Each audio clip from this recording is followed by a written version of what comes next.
वक्रतुण्ड महाकाय सूर्यकोटि समप्रभ निर्विघ्नं कुरु मे देव सर्वकार्येषु सर्वदा। जयन्ती मंगला काली भद्रकाली कपालिनी दुर्गा क्षमा शिवा धात्री स्वाहा स्वधा नमोस्तुते। सर्वमंगलमांगल्ये शिवे सर्वार्थसाधिके शरण्ये त्र्यंबके गौरी नारायणी नमोस्तुते। नमस्कार। कल मैंने आपको निधियों के संबंध में बताया था कि ये निधियाँ क्या हैं, किस विद्या के अंतर्गत इनको प्राप्त किया जाता है और जिस व्यक्ति में ये निधियाँ होती हैं उसके लक्षण क्या हैं और वह किस प्रकार का जीवन यापन करता है। आज मैं आपको कुछ सिद्धियों के बारे में बता रही हूँ। आप लोगों ने सुना होगा कि निधि और सिद्धि अक्सर आरतियों में भी इनका जिक्र होता है। तो सिद्धि क्या है यह मैं आपको बता रही हूँ। 8 ईश्वरीय ऐसे गुण जिसको कि योगी बहुत ही साधना के द्वारा प्राप्त कर पाता है और जो निर्वाण की सूचना देते हैं, वह सभी जो ईश्वरीय गुण होते हैं उनको हम सिद्धि कहते हैं। एक सिद्धि भी प्राप्त हो जाए वह तो कई जन्मों का पुण्य से प्राप्त होता है वो, और पूरी सिद्धियों की प्राप्ति बहुत ही पहुँचे हुए योगियों को ही होती है। सभी को ये सिद्धियाँ प्राप्त नहीं होती, इसके लिए कई जन्मों की अनवरत साधना लगती है। तो ये जो सिद्धियाँ होती हैं उनका नाम है अणिमा, लघिमा, महिमा, प्राप्ति, प्राकाम्य, ईशित्व, वशित्व और कामा वसायित्व। एक बार फिर सुन लीजिए। 8 हैं अणिमा, लघिमा, महिमा, प्राप्ति, प्राकाम्य, ईशित्व, वशित्व और कामावसायित्व। ये जो 8 सिद्धियां हैं वह 8 ईश्वरीय गुण हैं जिनको योगी प्राप्त कर लेता है। सूक्ष्म से भी सूक्ष्म रूप धारण करना, यानी अत्यंत छोटा से छोटा रूप यदि योगी धारण कर लेता है तो उस सिद्धि को कहते हैं अणिमा। और शीघ्र से शीघ्र, यानी जितनी जल्दी से जल्दी, तीव्र से भी तीव्र कोई काम को यदि कोई कर लेता है तो वह सिद्धि है लघिमा। सभी लोग जिसकी पूजा करने लग जाएं, ऐसी सिद्धि यदि किसी को प्राप्त हो जाए कि संसार का प्रत्येक व्यक्ति किसी की पूजा करने लग जाए तो उस सिद्धि का नाम है महिमा। जब कोई भी संसार की वस्तु अप्राप्य नहीं रहे, नहीं, योगी जिस चीज की इच्छा करे वह उसको प्राप्त हो जाए तो उस सिद्धि को कहते हैं प्राप्ति। मन में सोचे और इच्छा करे और वह चीज उसे प्राप्त हो जाए, चाहे संसार की कोई भी वस्तु क्यों न हो। तो इस प्रकार जो योगी सिद्ध कर लेता है तो उस सिद्धि का नाम है प्राप्ति।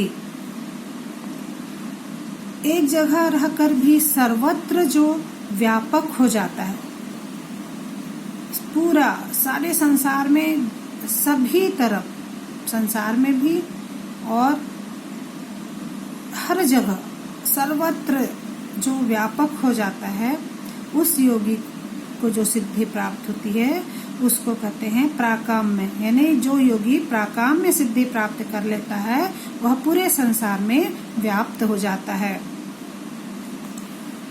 जब वह सब कुछ करने में समर्थ हो जाता है, जब योगी की इतनी साधना कर लेता है कि वह सब कुछ करने में समर्थ हो जाता है, ईश्वर की तरह सब कुछ करने में समर्थ हो जाता है, तब वह सिद्धि ईशित्व कहलाती है।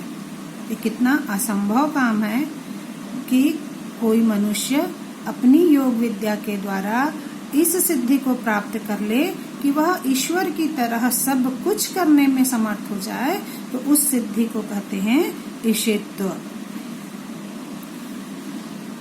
योगी में अपनी साधना के द्वारा यह शक्ति आ जाए कि वह संसार के सभी जीवों को अपने वश में कर ले, जिसको भी चाहे अपने वश में कर ले, तो उस सिद्धि को कहते हैं वशित्व। यह योगी का 7वां गुण है। जिसकी इच्छा के अनुसार चाहे भी वो कहीं भी रहे, सारे उसके काम हो जाए, कहीं भी चला जाए और हर काम वो कर ले, तो वह कामा वसायित्व है। जिसकी इच्छा मात्र से ही उसके सोचे सारे काम हो जाते हैं, उसको कहते हैं कामा वसायित्व। इस प्रकार ऐश्वर्य और ईश्वरीय गुणों से संपन्न 8 जो गुण हैं, उन्हीं को ही अष्ट सिद्धि कहा जाता है। और एक भी सिद्धि यदि किसी को प्राप्त हो जाए तो वह अत्यंत ही चमत्कारिक और महान योगी हम कहते हैं।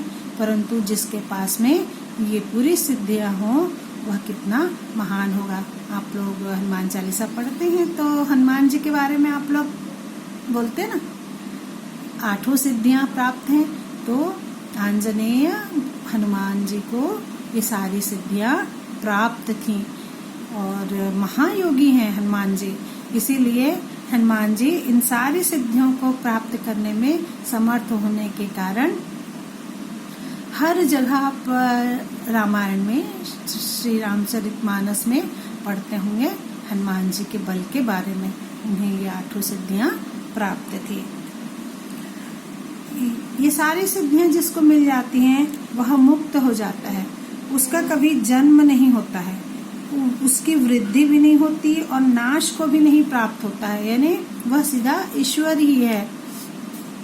ना तो उसका क्षय होता है, न वह नाश को प्राप्त होता है, न उसकी वृद्धि होती है, न उसका दूसरा जन्म होता है।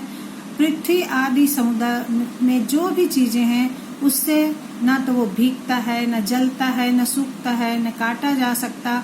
शब्दों से, किसी भी बातों से वह लुभा नहीं सकते उसको। न तो वह भोगता है और न ही वह खंड खंड होता है, और वह परम शुद्ध है। जिस प्रकार सोना को गर्म करते हैं तो उसके दोष जल जाते हैं, परंतु वह शुद्ध होकर अपने शुद्ध परिणाम को प्राप्त कर लेता है। उसी प्रकार यत्नशील योगी जब अपने को योगाग्नि से तपाता है, तब उसके अंतःकरण के सारे दोष एक एक करके जल जाते हैं और इस प्रकार वह परब्रह्म के साथ एकता को प्राप्त हो जाता है। और इस प्रकार वह किसी से भी अलग नहीं होता है। इस प्रकार उसको किसी से भी पृथक भी नहीं किया जा सकता। ऐसा योगी परब्रह्म के साथ एक होकर कभी उससे पृथक नहीं होता है। तो हमारे हनुमान जी जो हैं, वह इस अष्ट सिद्धि के मालिक हैं और प्रदाता भी हैं। कभी उनका जन्म नहीं होता, इसीलिए वह चिरंजीव हैं और वह भगवान से एकाकार है।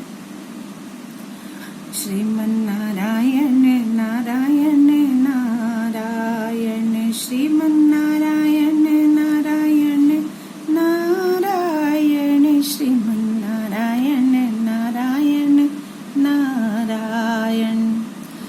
आपको ये छोटी छोटी कथाएं और जानकारियाँ कैसी लग रही हैं, आप मुझे YouTube में कमेंट बॉक्स में जाकर अवश्य बताएं।